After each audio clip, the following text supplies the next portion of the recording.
Bonjour à toutes et bonjour à tous, bienvenue dans cette vidéo. On est là pour s'intéresser aux mineurs aujourd'hui, les mineurs du tarot. Du coup, si vous êtes là, c'est que vous pratiquez la cartomancie ou du moins vous vous y intéressez. Et dans ce cas-là, votre avis m'intéresse, j'aimerais bien que vous alliez répondre à quelques questions. Vous allez voir un lien dans ma description. Comme ça, je peux vous proposer des vidéos qui vont un peu dans les directions qui vous intéressent et on fouille ensemble dans ce qu'il y a de chouette dans la cartomancie, selon vous. Voilà, c'est dans la description, vous allez voir un petit lien. Et puis, on est parti sur nos mineurs, hein. Moi, personnellement, je suis très contente de faire cette vidéo parce que j'adore les mineurs. Je trouve que les sont moins comme connus ou on en parle moins quoi finalement que les majeurs alors qu'elles ont vraiment toute leur importance. Et c'est vrai que même si les majeures sont assez séduisantes sur le côté très chargé énergétiquement et où elles représentent comme des grosses entités énergétiques et du coup elles ont ce côté où on peut y loger pas mal de symboliques, de concepts, etc. Donc il y a ce côté assez séduisant et attractif parce que ça en impose, quoi. C'est impressionnant. Mais les mineurs, elles ont tout autant d'intérêt parce que c'est comme si elles nous aidaient à renouer avec les petits ajustements, les petits réglages qu'on doit faire dans notre existence et dans notre quotidien pour justement pouvoir ensuite passer des chapitres aussi colossaux et importants que les majeurs. Donc ces mineurs, elles vont être plus représentatives de notre quotidien, des choses qu'on a, des challenges qu'on a à parcourir au quotidien, des défis qu'on a à relever, des étapes successives dans lesquelles on se retrouve et des cycles qu'on parcourt chacun et chacune dans nos vies et parfois même sans vivre des choses qui soient très événementielles sur le papier, comme le serait par exemple plus une majeure, eh ben on est en train de s'atteler à des tâches non moins importantes et qui font la trame plus fine de notre histoire, quoi. Et du coup, pour moi, les mineurs, c'est ça aussi ce qu'elles ont de précieux et de hyper intéressant à fouiller. Donc, pour aller au côté très basique, fondamental et synthétique de la structure du tarot, on a donc nos 22 majeurs qui vont de la carte 0 à la carte 21, ou pour d'autres ça ira du 1 à la carte 0, mais en tout cas qui sont donc nos 22 majeurs. Et ensuite on a nos 56 mineurs qui elles se sous-divisent en 4 familles. Donc il y a 4 familles de mineurs. Et dans ces 4 familles de mineurs, on va avoir à chaque fois 10 cartes numériques, donc le 1, le 2, le 3, le 4, le 5, le 6, le 7, le 8, le 9 et le 10, qui vont former comme un peu un cycle qui est dans la thématique de sa famille. Donc que ce soit les deniers, les épées, les bâtons ou les coupes. Et dans ces familles-là, au-delà des chiffres et du coup du cycle que l'on fait entre 1 et 10, on va avoir des personnages de cours et donc plutôt des figures et vraiment des personnages qui vont être représentés par 4 cartes qui sont le valet, le cavalier, la reine et le roi.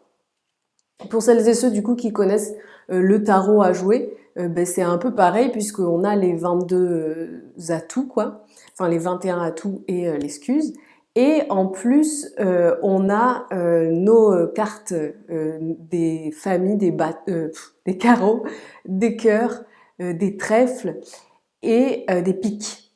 Et donc, dans ces familles-là, à chaque fois, on a les numériques qui sont de 1 à 10 et les cartes aussi de cour avec le valet, le cavalier, la dame et le roi. Donc ça, c'est un peu pour la structure. Donc nos mineurs, elles se séparent en 4 familles que j'ai déjà nommées du coup, qui sont nos épées, nos coupes, nos deniers et nos bâtons. Et du coup, je vais vous expliquer un peu quelles sont les grandes thématiques de ces 4 familles, puisque ensuite c'est comme ça qu'on va pouvoir aussi aller fouiller dans les significations. Là, ça va plus être une espèce d'introduction globale à ce que vous vous repériez un peu dans les mineurs et dans ce qu'elles véhiculent comme symbolique, comme signification.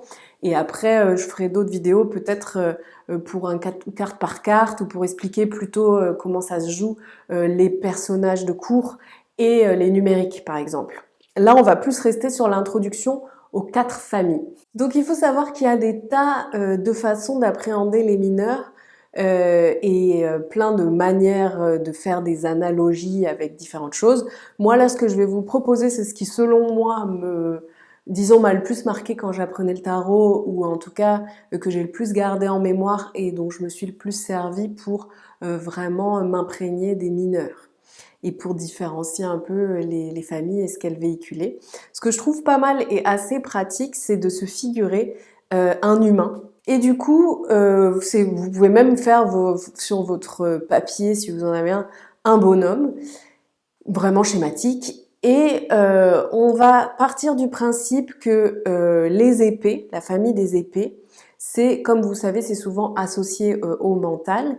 Et du coup, ça va être plutôt la tête. Ensuite, on va descendre dans le corps, on va arriver à la zone du cœur et des émotions, du coup cette zone plutôt si.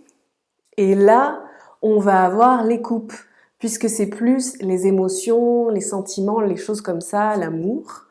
Ensuite, on va descendre dans notre corps et on va avoir les bâtons au niveau du chakra sacré. Vous voyez, c'est là que prend lieu notre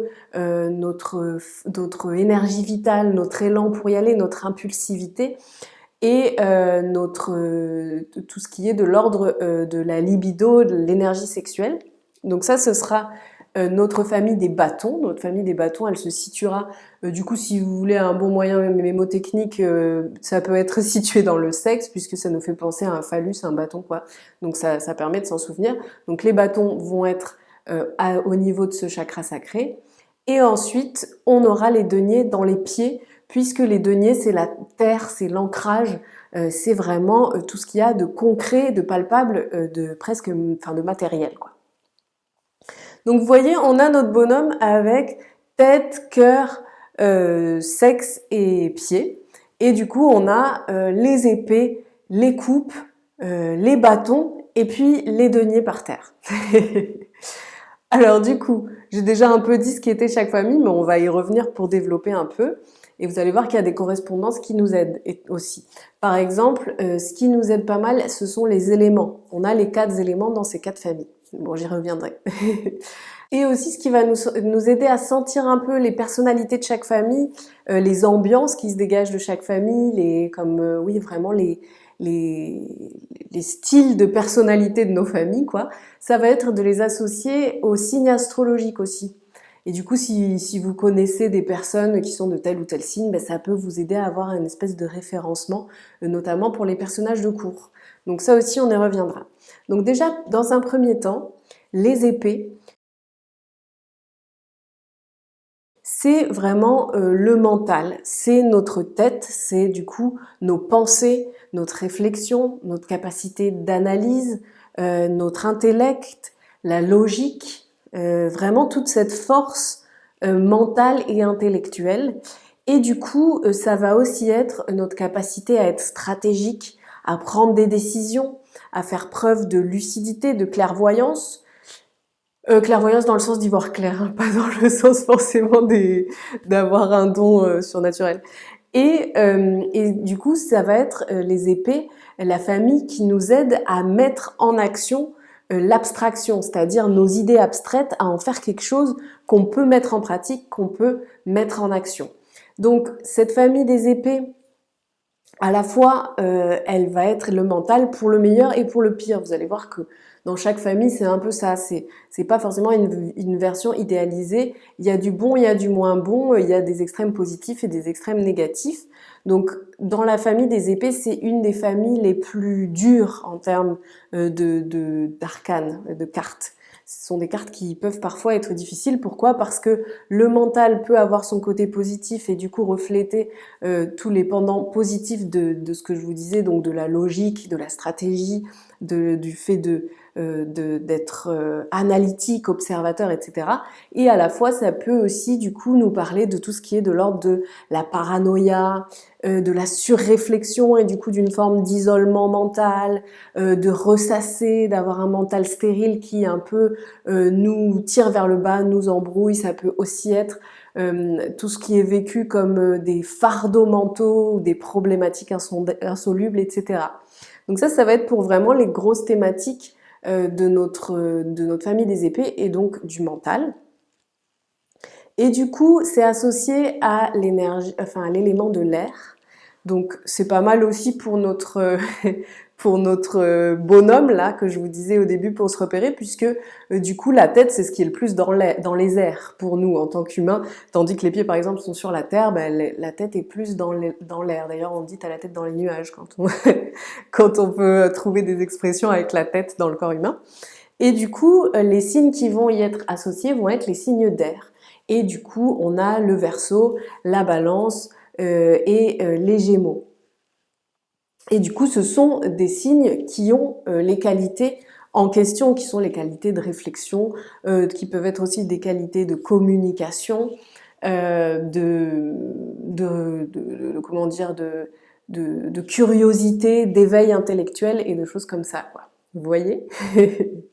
Du coup, moi, je vous ai pris le Rider-Waite-Smith pour que vous ayez un peu la base assez comment dire, traditionnel, classique des tarots. Et ensuite, je vous ai pris un tarot que j'adore qui est le New Chapter Tarot et que je trouve très puissant en termes de symbolique et d'évocation aussi, et qui a également les mineurs illustrés. Donc je trouvais que c'était une bonne façon de vous montrer une version très actuelle et une version plus passée, puisque le Rider-Waite-Smith, il est de 1909, il me semble, ou 1910, quelque chose comme ça. En tout cas, ça, je vous le dis de façon globale, moi, je vous conseille très fortement si vous voulez apprendre les mineurs plus facilement et plus intuitivement aussi surtout, de vous procurer un tarot Rider-Waite-Smith parce que c'est vrai que comme les mineurs sont illustrés, ça va être beaucoup plus facile qu'avec un Marseille. Après, franchement, si vous avez le feeling avec le Marseille, faites-le avec le Marseille et tant mieux pour vous. C'est aussi une question de comment vous ressentez les images, etc. Mais moi, vraiment, pour apprendre, j'ai trouvé ça beaucoup plus pratique d'avoir le Rider-Waite. Du coup, je vais vous chercher la boîte pour vous la montrer. Donc vous verrez du coup dans mes prochaines vidéos sur les mineurs plus en détail la tête qu'elles ont et qu'est-ce que c'est les illustrations. Mais en tout cas pour que vous voyez, donc ça c'est le tarot Rider-Waite-Smith, donc qui a été créé par Monsieur Rider-Waite et illustré par Pamela Smith. Et du coup voilà, c'est 1909 l'édition. En tout cas ça vous trouverez dans ma description, je vous mettrai en bas où est-ce que vous pouvez vous l'acheter si vous l'avez pas. Et vous verrez que c'est quand même plus facile de se repérer sur les mineurs qu'avec juste, par exemple, si c'est 3 bâtons, et du coup, j'ai pas d'autres éléments ni d'indices intuitifs. Alors que là, on a des scénettes qui font que même si vous connaissez pas tout par cœur, vous pouvez avoir une idée de ce qui se passe, de ce qui se joue. Donc, on revient à nos as. Oui, j'ai pris les as parce que c'est ce qui va le mieux, à mon avis, vous introduire à la suite des épées, par exemple. Donc sur cette suite des épées, enfin sur cette carte de l'as d'épée, on voit qu'on est dans un paysage qui est plutôt sec et désertique. Vous voyez, on voit pas forcément de végétation sur les petites collines qu'il y a en bas. C'est assez austère, c'est assez froid, et tout comme le serait un lieu qui serait très ventu, puisqu'on est dans l'élément de l'air.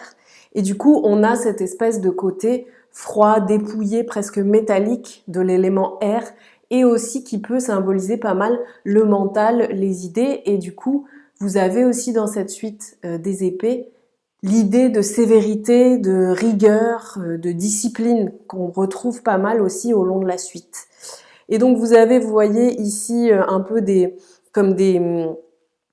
petits symboles d'air là, avec les petits trucs jaunes qu'il y a autour de l'épée, et notre épée qui représente ce côté symbolique du mental. Et du coup, c'est aussi l'épée, ça nous fait aussi penser à la symbolique de la justice en arcane majeure. Et du coup, c'est vrai qu'il y a ce côté de avoir un regard impartial sur les choses, de les trancher net, d'être logique, d'avoir une forme d'insensibilité qui se retrouve pas mal dans la suite du mental, d'où l'épée, quoi. Du coup, je vous montre vite fait ma carte du New Chapter Tarot pour vous donner une autre dimension de cette suite des coupes, des épées. Ça commence bien pour pas vous embrouiller ça. Du coup, on a sur cette image plusieurs types de références à l'élément de l'air, au vent, au côté avec des nuages, avec des espèces de signes un peu météorologiques de vent, du ciel, etc. Vous avez donc une espèce d'épée qui serait presque comme une faux au milieu là. Et c'est divisé en trois parties et qui nous rappelle du coup les trois signes du zodiaque qui sont concernés par la suite de l'air.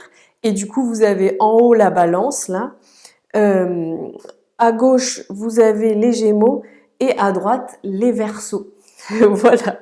Du coup, pour vous donner un peu de l'imaginaire associé à ça. Ensuite, du coup, pour le signe des coupes, donc la suite des coupes, qui est du coup plus dans l'émotionnel, dans la zone du cœur, etc. Ce qu'on a du coup, ça va être beaucoup l'émotionnel et donc tout ce qui en découle de cet émotionnel. Donc ça va être à la fois les sentiments, à la fois l'amour, à la fois ça peut être les relations dont on va parler, la sensibilité, l'empathie, aussi le côté intuitif et imaginaire, vous voyez qu'on a souvent comme ça avec l'élément de l'eau dont la coupe représente la suite, vous voyez. Donc on est dans l'eau comme ça, donc on est dans la réceptivité, on est dans la profondeur, le sensible, voilà tout ce qui est de l'ordre de même aussi du subconscient et comme je vous disais de l'intuition. Et donc, toutes ces qualités vont nous donner à la fois des grands traits très positifs, style rencontre amoureuse, naissance, amour familial, amour, enfin innocence des sentiments échangés, etc. Et à la fois, ça va pouvoir nous parler de blessures affectives, blessures émotionnelles, de se renfermer, d'avoir des relations où on fait un peu du chantage affectif, vous voyez, des choses comme ça.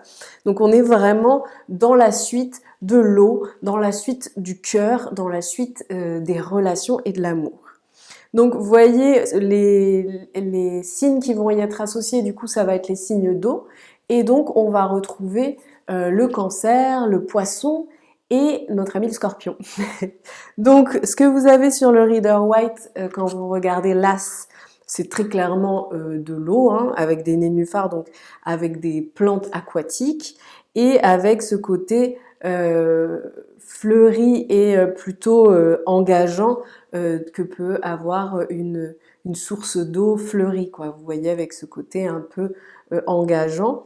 Et vous avez une coupe, donc l'élément de cette suite, qui déborde d'eau, donc ça nous sous-entend comme ça ce côté, on a notre élément, donc notre émotionnel qui déborde avec ici une espèce d'oiseau sacré qui arrive dans notre coupe et plein de petites eaux qui ruissellent un peu partout, donc on est vraiment dans la célébration de cette suite des coupes et de la capacité à se faire déborder par notre émotionnel et guider par notre sensibilité. Du coup, ce qu'on a en pendant New Chapter Tarot ici, c'est pareil, ben, on a une coupe hein, ici. En fait, l'autrice et la dessinatrice a mis des triangles dans tous les as. Hein. Donc là, on a encore un triangle en centrale, mais il est dans l'autre sens par rapport à nos épées. Et on a ici au centre une coupe. Alors vous avez vu au-dessus de la coupe, on a comme les phases de la lune. Et c'est vrai que l'eau va être très reliée à la lune et avec cette part de réceptivité, de féminité un peu dont je vous parlais, d'avoir cette espèce d'empathie, de sensibilité, d'être dans l'écoute et la réceptivité plutôt que par exemple dans la force d'action et dans quelque chose de volontaire ou musclé. Vous voyez, donc on est plus dans du féminin ici. Et on a du coup nos trois signes d'eau qui ont chacun un petit bout de paysage. Et là, en plus, un paysage qui est un peu plus en spirale, quoi. Et du coup, au milieu de tout le banc de poissons, là, on a notre signe du cancer. Dans un peu le cosmos et dans une espèce d'eau transformatrice, on a notre scorpion, puisqu'on a notre signe de la transformation. Et en bas, dans des formes géométriques, qui doivent sans doute symboliser quelque chose que je pourrais pas vous dire. On a notre poisson. Et on a aussi tous les états de l'eau, puisqu'on a de la glace ici. Et du coup, quand notre caractère fluide de l'eau se pétrifie. Voilà. Donc ça, c'est pour notre race des coupes et notre suite, du coup, de l'eau et des signes d'eau.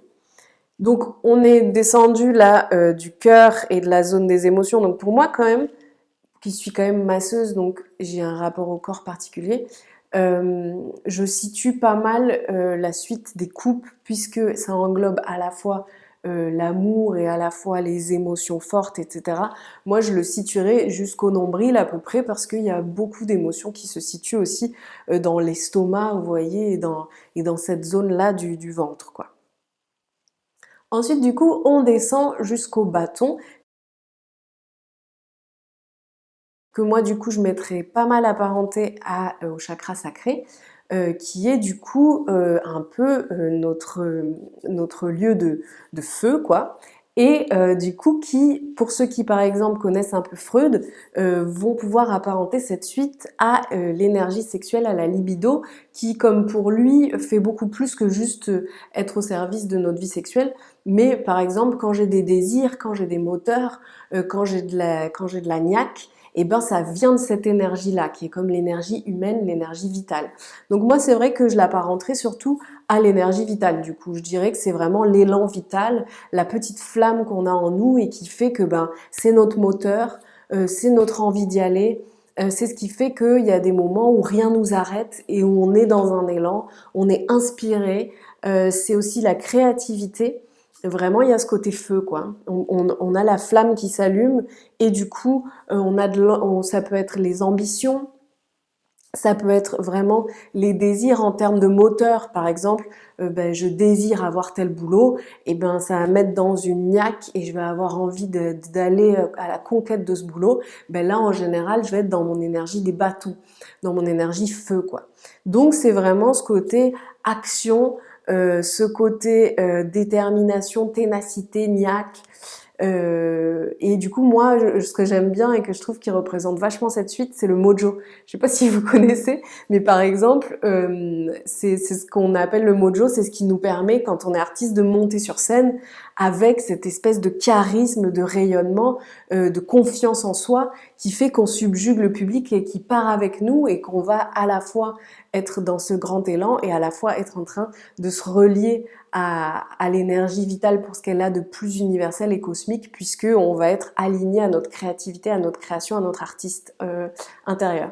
Donc c'est vraiment ça le mojo, et c'est ce que moi je trouve qui recoupe très très bien à la fois l'élan, à la fois la libido, à la fois le moteur, le désir, les motivations, etc. Donc on est vraiment dans cet élément-là avec nos bâtons.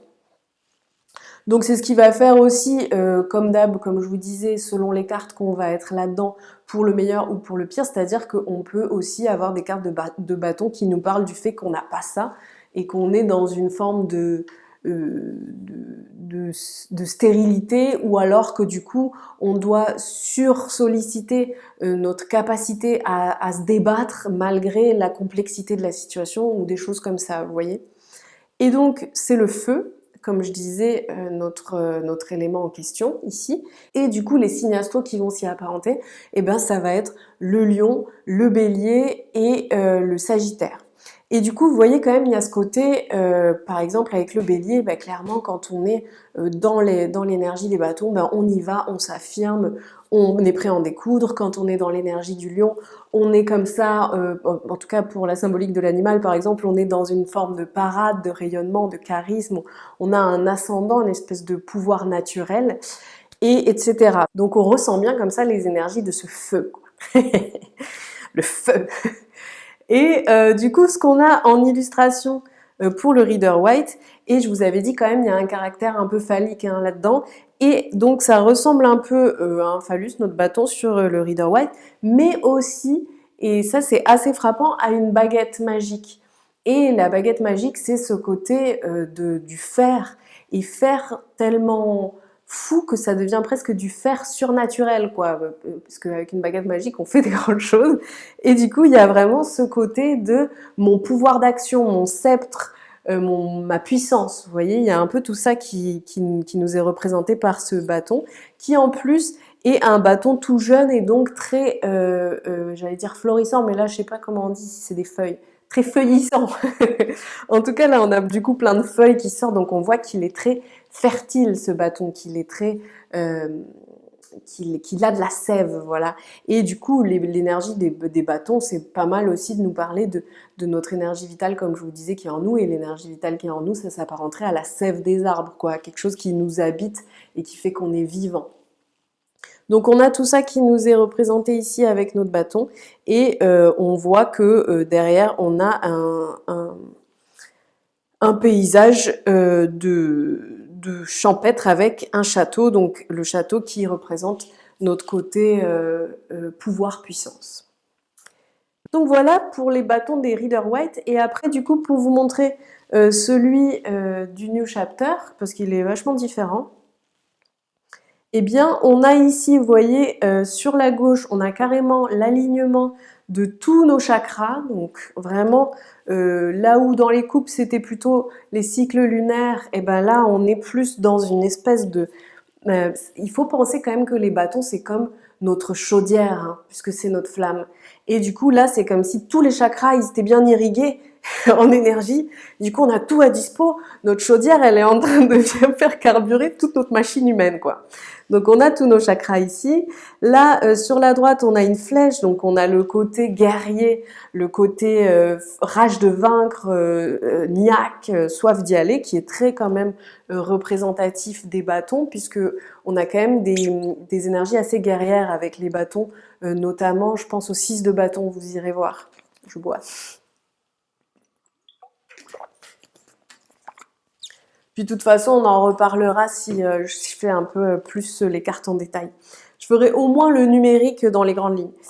Et du coup, là, ce qu'on a, c'est aussi d'un côté, vous avez donc à droite, on a quelque chose qui est de l'ordre du soleil, là, avec cette espèce de rosace, voilà, qu'on retrouve aussi en haut, là, avec comme du rayonnement très très puissant.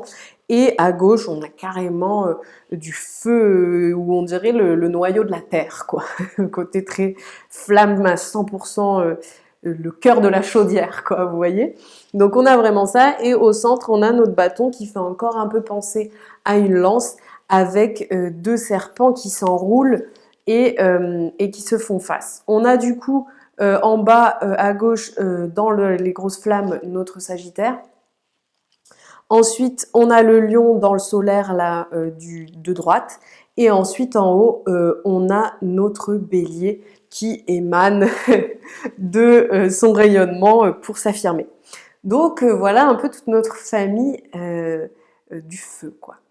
Et donc on finit par les deniers. Et donc les deniers,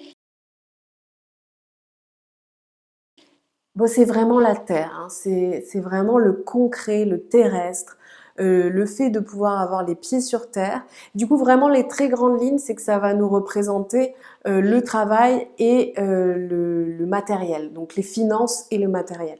Donc, va en découler logique, finances et matériel, on pense à l'immobilier. Donc, on va pas mal avoir d'immobilier dans cette suite.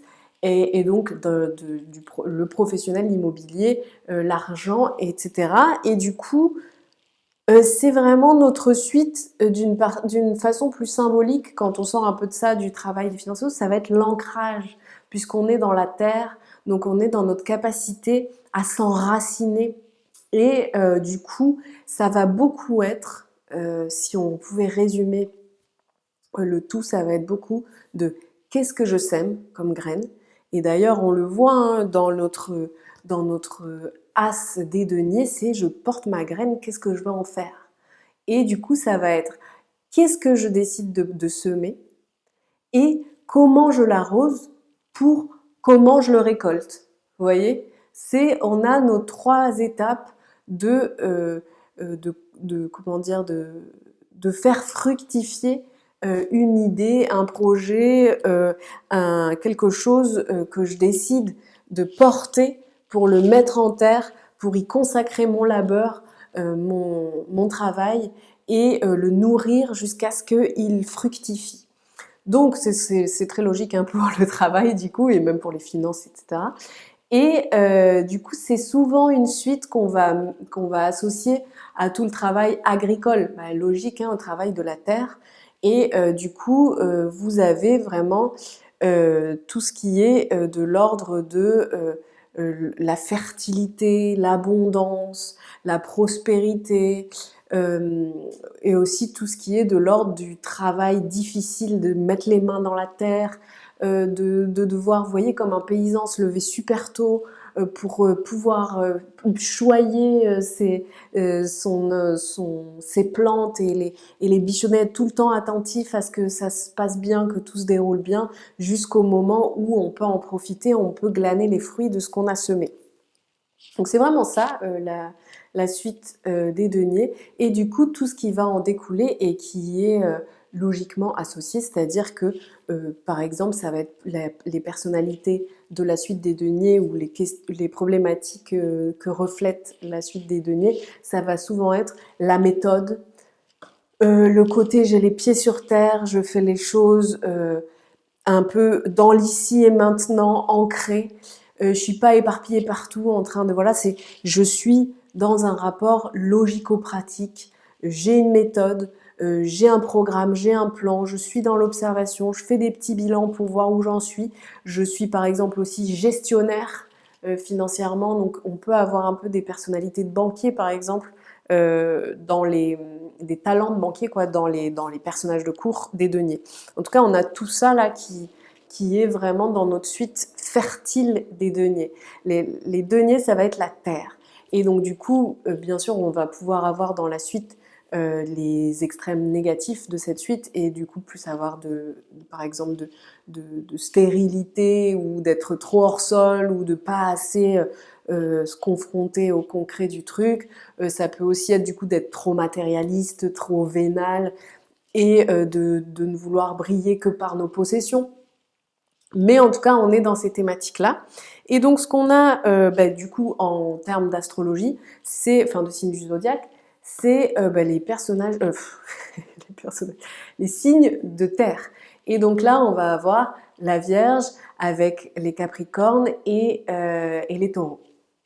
Et donc, ce qu'on a en illustration ici du Rider-Waite, c'est, vous le voyez, un paysage luxuriant dans le sens où on a l'impression que c'est le printemps et que genre les fruits sont en train de sortir, les fleurs aussi. Il y a vraiment ce côté fertilité, quoi. Et on a le denier ou le pentacle, que ça dépend de comment vous l'appelez, qui est ici tenu par une main. Et vous voyez, il y a vraiment ce côté euh, qu'est-ce que j'en fais et le fait de vraiment avoir la graine seule au creux de la main comme ça nous donne vraiment l'impression de je prends toute la mesure de la préciosité de cette graine et qu'est-ce que je vais en faire. On est vraiment là sur le début, vu qu'on est avec classe, de je détiens ça, qu'est-ce que j'en fais, et du coup c'est là l'idée, comme je vous disais, de qu'est-ce que je sème, comment je l'arrose et ensuite comment je le récolte. Donc ça, c'est pour le Rider-Waite. Petite parenthèse, vu qu'on en est là, vous regarderez bien si vous avez un Rider-Waite ou apparenté, parce qu'il y a beaucoup de tarots qui reprennent presque exactement les mêmes postures de dessin en changeant un peu le style. Et vous regarderez les mains. Et en fait, vous avez quand même l'épée, on a la main qui est comme ça. La coupe, on a la main qui est comme un réceptacle pour la coupe. Et le bâton, on empoigne encore. Et le denier, on est un réceptacle pour la graine. Donc vous allez aussi avoir un indice supplémentaire de quelles familles sont très dans l'action et quelles familles sont plus dans la réceptivité. Et du coup, pour ceux et celles qui s'intéressent ou qui ont des notions de yin et yang, on a des familles yin et des familles yang dans leur énergie. Et du coup, là par exemple, en épée, on est yang, en coupe, on est yin, en bâton, on est yang, en denier, on est yin. Du coup, les équivalents, c'est que en épée, on est actif, en coupe, on est réceptif, en bâton, on est actif, et en denier, on est réceptif. Du coup, ça résume beaucoup, hein. Il y a plus de nuances, mais c'est pour vous voyez les grandes tendances, les grandes dynamiques. Et du coup, quand on regarde le New Chapter Tarot ici avec l'As des deniers, on a donc au centre notre denier qui est presque plus que de la texture et qui est du doré, donc qui nous fait encore une fois penser à de l'argent, comme nous le faisaient penser les deniers classiques, mais aussi à un côté plus graine. Et on a ici comme une illustration de la fertilité de la terre avec comme une spirale où on va avoir à la fois des racines, à la fois une terre sèche, parce que ça peut arriver aussi dans les deniers, comme je vous disais, l'infertilité. Donc on a une terre sèche, des racines, une terre plus humide et argileuse et profonde. On a des rayons de soleil puisqu'il faut pouvoir aussi comme c'est un peu comme l'équivalent de nourrir notre graine. À la fois on l'arrose, à la fois il faut qu'elle soit comme choyée par le soleil pour pouvoir pousser. Et là on a une belle fleur qui sort avec du coup notre signe des taureaux avec cette énergie vénusienne pour la fleur et le côté très joli et harmonieux, avec la Vierge pour le côté un peu santé, on envoie des rayons solaires à notre graine, et le Capricorne en bas avec son côté très terrien et pragmatique. Vous avez du coup aussi plusieurs sortes de liens. Là, vous avez donc une espèce de racine un peu noueuse ou un bâton noueux qui ferait penser à de la vigne, donc qui est quand même un bon symbole de fructification, puisque les vendanges, c'est quand même quelque chose qui, dans l'histoire humaine, est une espèce de notion importante de fertilité. Et vous avez un épi de blé, puisque c'est synonyme d'abondance, et ensuite vous avez un pilier pour le côté ancrage, soutenir les choses avec stabilité et robustesse, quoi. Donc voilà ce qu'on a pour nos 4 familles en résumé. J'espère que j'ai rien oublié, hein, mais bon, du coup, c'est ça, hein, les deniers, c'est vraiment les pieds aussi pour ce qu'il y a de ça me relie à la terre, ça m'ancre, c'est vraiment mon chakra racine, quoi. Les deniers, c'est le chakra racine, c'est comment je m'implante sur terre, comment je m'ancre, quoi, et comment j'ai une stabilité, un enracinement et quelque chose de concret et de palpable sur lequel je peux me reposer, que j'ai construit moi-même. Voilà. Du coup, je voulais surtout vous donner une introduction pour que vous ayez des notions de chaque famille et que vous puissiez bien les identifier les unes les autres, et que comme ça vous ayez déjà aussi une première capacité de vous faire inspirer par les cartes des mineurs, même sans forcément peut-être comprendre tout dans le détail, mais déjà là avec ces éléments-là, je pense que vous pouvez aussi passer en revue vos mineurs, notamment si c'est celle du Rider Waite, en regardant les illustrations, et déjà en ayant ces notions de famille, je pense qu'il peut vous venir pas mal de choses intuitivement sur ce qui est en train de se jouer sur chaque carte, quoi. De toute façon, après, je ferai une vidéo pour les mineurs pour un peu vous donner comment dire, des bases numérologiques pour un peu que vous voyez, enfin numérologique, ou peut-être on dirait plutôt numérique, je sais pas, mais pour que vous identifiez déjà aussi un peu plus les chiffres, et puis aussi peut-être une vidéo sur les personnages de cours, parce que c'est vrai que mes élèves m'ont souvent dit que c'était le plus difficile à cerner finalement que les personnages de cours. Donc ça peut servir. Voilà, j'espère que ça vous fait déjà de quoi faire un bon aperçu. N'hésitez pas, s'il y a des choses qui sont floues ou s'il y a des questions auxquelles j'ai pas pensé, c'est très possible, de mettre un petit commentaire et je vous répondrai avec plaisir. Et puis, sinon, abonnez-vous si c'est pas fait, likez, commentez, passez-le aux autres fans de tarot, quoi. Et puis, on se retrouve bientôt. Moi, je vous souhaite une très belle continuation avec le tarot. Ciao, ciao!